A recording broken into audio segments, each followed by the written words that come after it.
Welcome to this hands-on lab for Red Hat Enterprise Linux 10. In this exercise, we go one step further than the previous lab. Instead of granting full administrative access through the wheel group, we apply the principle of least privilege.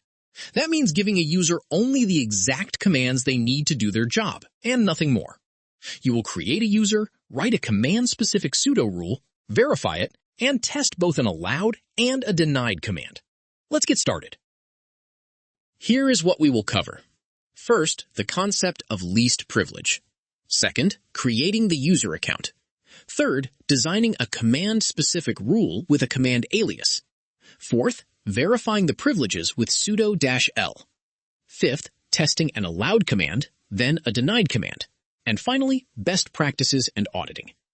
Before you begin, make sure you have a RHEL 10 system with root access, a terminal window, and ideally completed the first sudo lab.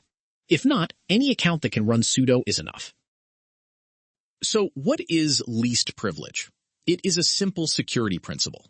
Give every user the minimum access they need to do their job, and nothing more. In the previous lab, we added a user to the wheel group, which grants full administrative power.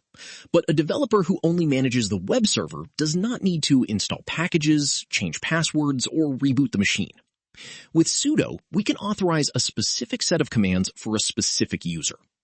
Rules live in the sudowrs file, or better in drop-in files under /etc/sudowrs.d. A rule reads user all equals in parentheses all, then the allowed commands. To keep rules readable, group related commands with command_alias. For example, our user jsmith will be allowed to check service status, restart the web server, and read logs. Nothing else. Step 1. Create the user. Run sudo user add-m jsmith to create the account with its home directory and sudo passwd jsmith to set a strong password. Important, we do not add jsmith to the wheel group. If we did, the wheel rule in sudowrs would silently grant full access, and our carefully scoped rule would no longer matter. Step 2. Write the rule.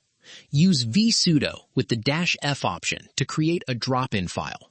vsudo-f/etsy/sudowrs.d/jsmith. Inside, define a command alias.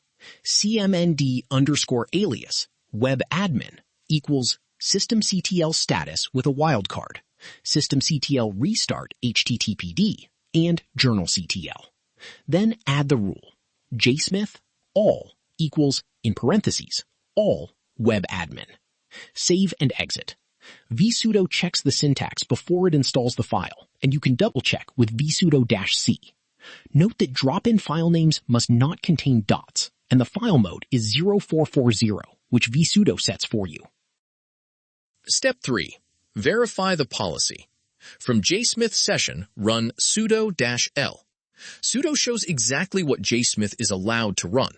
Service status for any service, restarting the HTTPD web server, and reading the journal.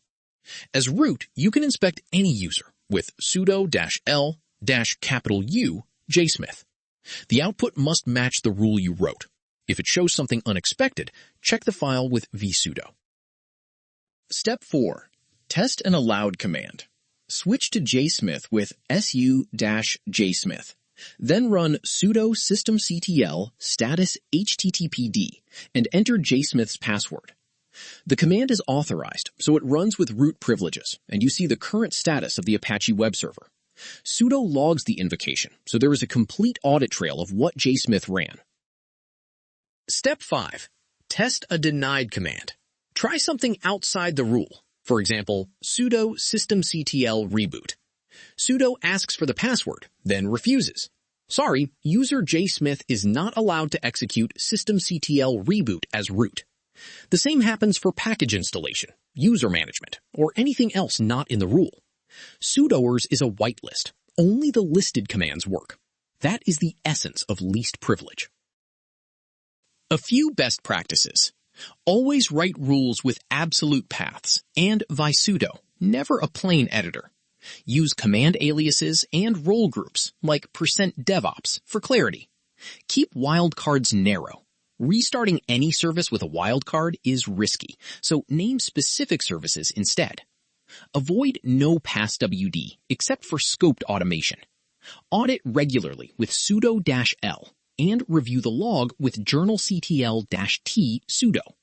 And check that the user is not also a member of the wheel group, because that would override your scoped rule with full access. Congratulations, you have completed the lab. Recap. You created a user, designed a scoped rule with a command alias, verified it with sudo-l, and confirmed that allowed commands run while everything else is denied. You now know how to apply least privilege sudo access on RHEL 10. Practice on a test virtual machine, review your rules regularly, and remember, grant only what the job needs. Thank you for watching, and see you in the next lab.